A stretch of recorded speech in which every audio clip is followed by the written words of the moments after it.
நான் ஒரு 6 இட்லி இந்தமாதிரி கட் பண்ணி வச்சுக்கிறேன் கியூபாக. இப்போ அந்த கரம் மசாலா வச்ச இட்லி வாங்க எப்படி செய்யணும் பார்க்கலாங்க.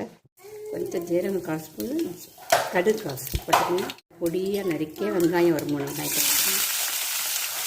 பச்சை மிளகாய் போட்டுக்கணும். வேட்டு பூண்டை போட்டுக்கங்க, கருவேப்பிலையை போட்டுக்கங்க. அது கொஞ்சமாக 1/4 டீஸ்பூன் சால்ட்டு போட்டுக்கங்க, 1/4 டீஸ்பூன் வெறும் மிளகாய் போட்டுக்கிடுங்க, 1/4 டீஸ்பூன் கரம் மசாலா போட்டு ஒரு பரட்டுக்கணும்.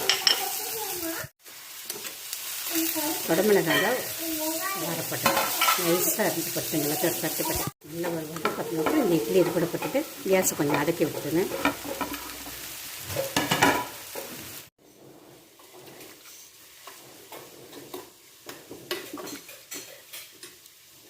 கொஞ்சமாக தண்ணி அப்படி தெளிச்ச மாரி விட்டுட்டு ஒரு பரட்டி ஒரு நிமிஷம் விட்டுட்டு இறக்கிடுங்க. அதனால் கொஞ்சம் பக்கம் ட்ரை போட்டுருங்க. ரெடி ஆகிடுச்சு. நல்ல சுவையான கரம்